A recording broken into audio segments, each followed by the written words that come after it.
Oh, well, good afternoon, everybody. Now, 29th of April, 2018, and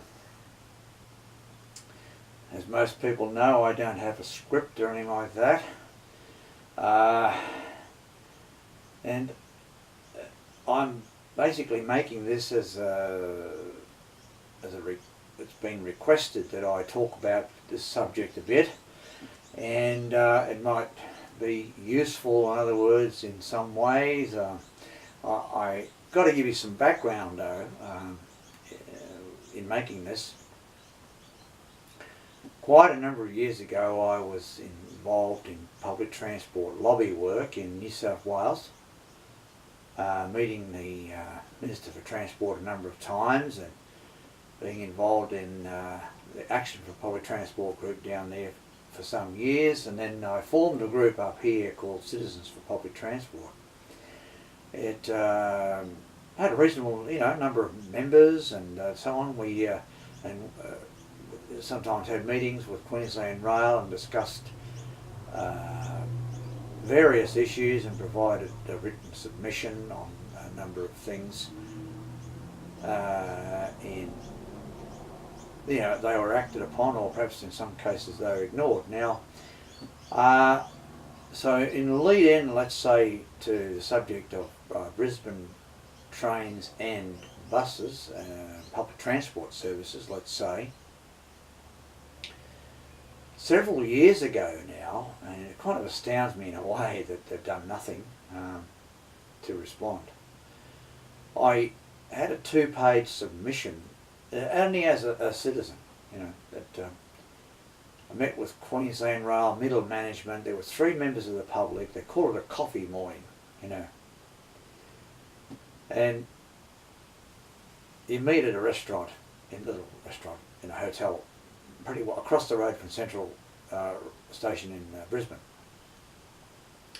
A 2-page submission, one on long distance rail services, which I'm not discussing now, and one on suburban. Now, to give you an idea, this was several years ago. I can't recall how many years. It must be 3 or 4 years ago. So I'll lead into some of the discussion, some of the ideas. Now, I would welcome it if either the government themselves, or TransLink, or others, and Rail Back on Track. This will go to Bob Dow, and may interest him, his membership.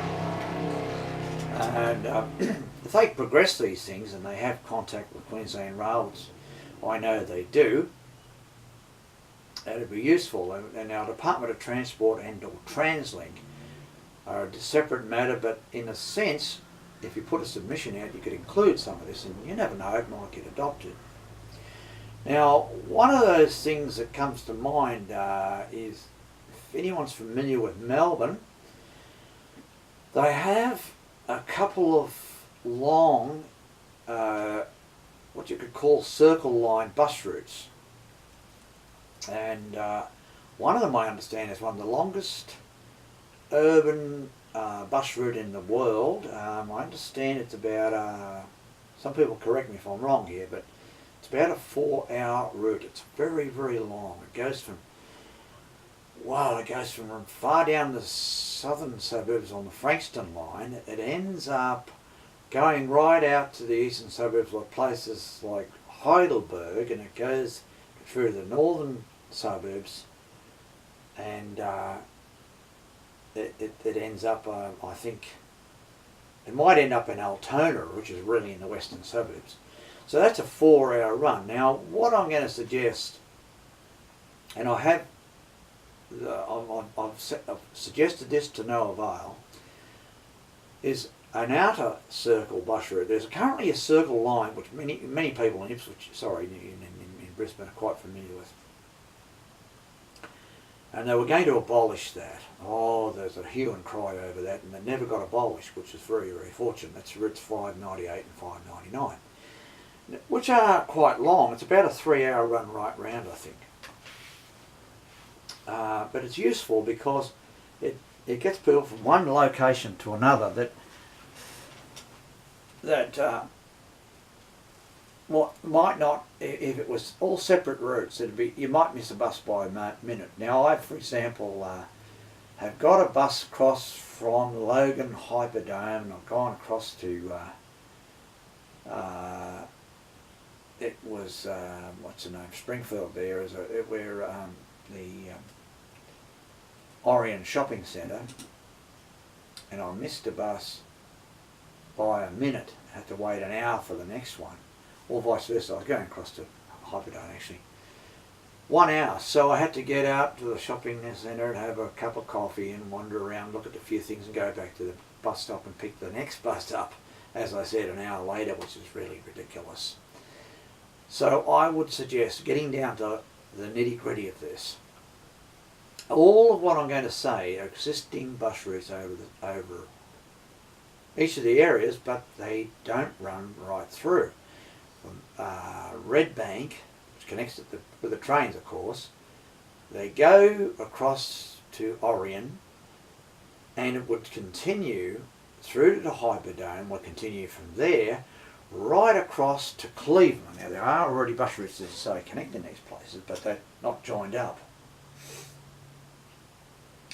And it would avoid the situation I just described by missing a bus by a minute and waiting 59 minutes for the next one.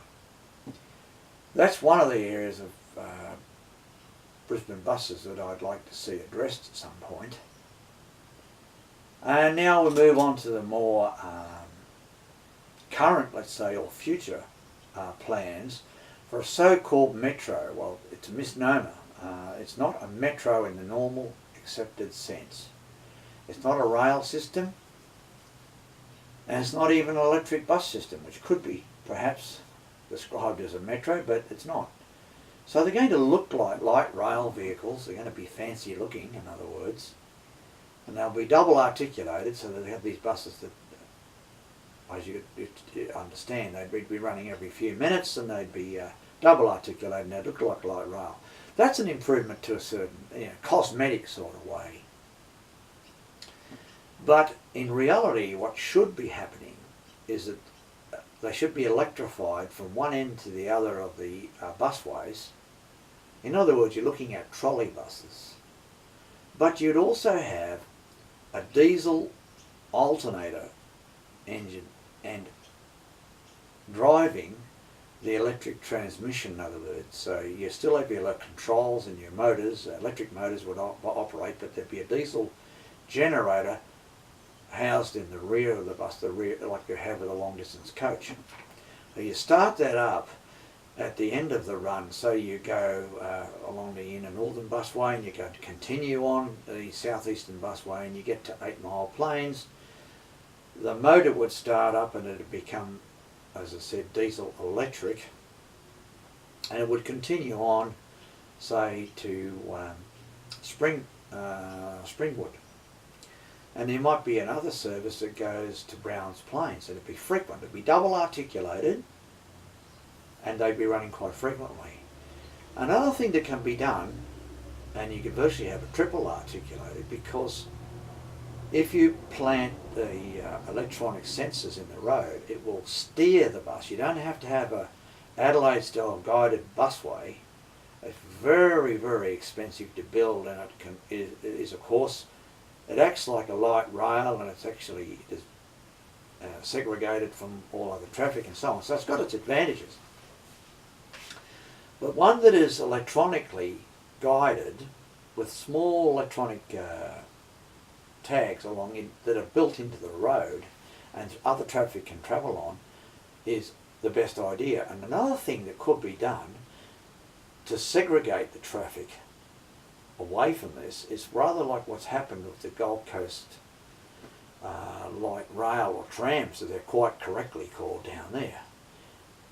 The tram track is only about 4 inches higher than the road traffic, but the cars, because it's a sharp 4 inch, it's elevated, they can't drive on it. So when it gets to crossroads, it just travels across it like a normal tramway, but then it goes the other side. It's a little bit, as I say, slightly elevated in a sense by a few inches. So you could visualise a busway situation where it is segregated, like the inner northern and the southeast busway. And then buses, you could build up the road by a few inches and have those sensors which guide the bus, and they'd be operated by, you could either do two things. You could have diesel electric, or you could have conduit, or there's a very expensive system they're doing in Sydney now, where the Greenies and the council and all that didn't want to have overhead wires down George Street over a certain 2 or 3 block section around the city town hall, and so they put in a system where the electricity is underground and it's picked up as a sensor, and it picks it up and it actually turns the power on when the tram arrives as it's going along, say a metre ahead of it, and within a metre of it passing it turns it back off again. So it keeps it quite safe. People can't come put their hands on it and get electrocuted. It's going to be 750 volts. So if they really wanted to spend some money and go to those 2 destinations, or sit at Browns Plains and Springwood, you could do that. You could have electric all the way. You could even have electric trolley bus if you wanted to, all the way. That'd cost a fair bit of money to establish, but it'd be frequent and clean and quiet and a modern system. And these days the trolley buses are not like the old trolley buses, because in the old days if something obstructed them, like in the tramway situation too, so a vehicle breaks down or there's a smash and it blocks the right of way, everything comes to an end, to a screeching halt, let's say. But with a modern trolley bus, the poles come down, you drive around the obstruction, back under the right of way, and the poles go back up again, and away you go. So those sorts of things I would put in straight away as ideas that people might like to think about. And similar, having a through route from the northern busway to the southern busway, which hasn't been done in that sense. I understand there's buses come through from in Roma Street area, they come along and they go to the suburbs, north and south, but not right through routed all the way. And you could start out at Chermside Shopping Centre and go down the normal highway and onto the elevated busway and continue therefore all the way to Springwood. It'd be an excellent system. So I put those ideas there. Now when it comes to rail, I've suggested this and they were astounded, but they weren't, of course they've been diplomatic, but they didn't object or scoff at any of the ideas. And one of the ideas I had, I said, was it's far better, and everybody agreed, to run a 3-car train every 15 minutes, driver only, than to have a 6-car train with a driver and a guard every half an hour. It's much better to have a frequent service. Now this could be done, and then you could say, well, anyone objects, oh, that's twice as many trains going through the city tunnels, they couldn't really do that. You build it, platforms 11 and 12 at Roma Street in the junction where the line to the Echo, where the exhibition loop begins, and you join that by pedestrian subways. I told them all this to other platforms and to the street, and they're astounded. Wow, They never built it. Then you build a station at Normanby exactly as part of the busway. Where the busway station is, you build a railway station and you join it with overhead bridge, and you have a couple of fast and large lifts taking people up, as well as sets of stairs.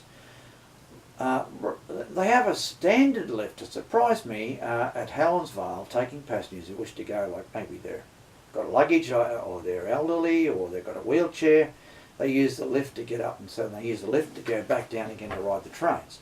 Well, I would install a couple of very large lifts that take the people up, and then people walk across them and they go down to the busway and railway. So you could really modernise that system. And then some of the trains could go through to the northern suburbs as well, from Ipswich, for example, or from Beenleigh. Now, you could do this gradually by, as I said, retraining the guards to become drivers. are astounded. And you don't sack anybody, everybody gets a job, all the existing equipment is used. You hardly need any extra trains at all to do it. During the peak hour you could have 6-car trains, but here's another improvement that I'd pass on. Extend certain platforms to take 9-car trains. Now what you do on the Gold Coast is have a couple of key stations, the busiest possible locations at the moment where the Gold Coast trains could stop.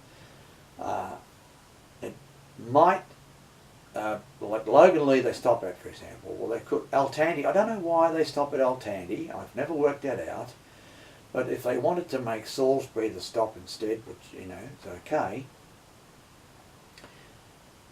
they would have a station built there for 9-car trains, and then when you get to Beenleigh it'll be a 9-car train, and when it continues on to the Gold Coast it might only stop at, let's say, Nerang and Robina and Varsity Lakes would be 9-car platforms. The rest of it would be 6-car platforms and have frequent 6-car trains, but during the peak hours, in the morning coming in and the evening going home, there'd be some 9-car trains operating on the Ipswich line, but only be limited. They'd say, all right, Indooroopilly and Goodna and Ipswich would be 9-car platforms. There'd be 9-car trains clearing all the people in the peak, and all of a sudden any overcrowding that you've got would be eliminated in an affordable manner. So I thought I'd put that out there, as it were. If anyone wants to suggest it, that's fine. I don't care. I'm not looking for glory. I'm not looking for credit. I wouldn't mind getting credit.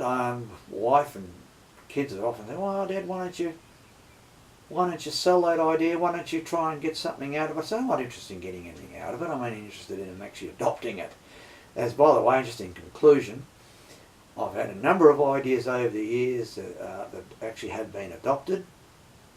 A number of them in New South Wales and a number of them in Queensland. A minor one in Queensland that they adopted, thankfully, and it was extremely simple, was on the Spirit of Queensland train, which is the diesel tilt train. They have the rail bed cars, and we don't want to get stuck into talking too much about that because it takes up a lot of space and time. But one of the ideas that I put in that was accepted was that you've only got a very limited menu, you've only got a couple of different meals you can get at night time, and they may not suit you. So I said, why not allow people to go and get their food out of the snack bar or get it from there? They didn't answer me on it, but when the time came, I said, I really would like a couple of items from the snack bar. Nice gentleman there called Steve. Oh yes, what do you want? Oh, I'd like I like bangers and mash, which to my overseas friends is sausages and mashed potato, and they have peas and gravy. Perfect meal for me. I'm very much a simple eater. I enjoy that kind of food. And I'd like an ice cream, one of these, we call it a Dixie, it's a little bucket with a little lid on it, and I'd like a can of lemonade. And he said, oh look, I can bring that at about 6:15. And I said, that's fantastic, thanks. So he brought that along and he did the same sort of thing for me on the return trip. And I said, oh, what's your name? And he said, oh, Steve. Oh, you go, Stephen, you've done a great job. And my name's John Coye. He says, I know who you are. I've seen your clips on YouTube. I said, okay, that's nice, fine. That's just by the way, So a suggestion is relatively minor as it sounds, it's actually useful, has been adopted, but there's a number of things which I won't go into now, by the way, we'll sort of conclude this now, but I'd like to see other people take forward some ideas, and I hope that what I've had to say now in the last few minutes has been of interest and benefit to people who are interested in that type of thing, and I hope that the guy that requested this, thought I'd like to hear from me on the issue. I hope that it's, as I say, of some interest to you. So anyone who's looking at this, thank you for your viewing.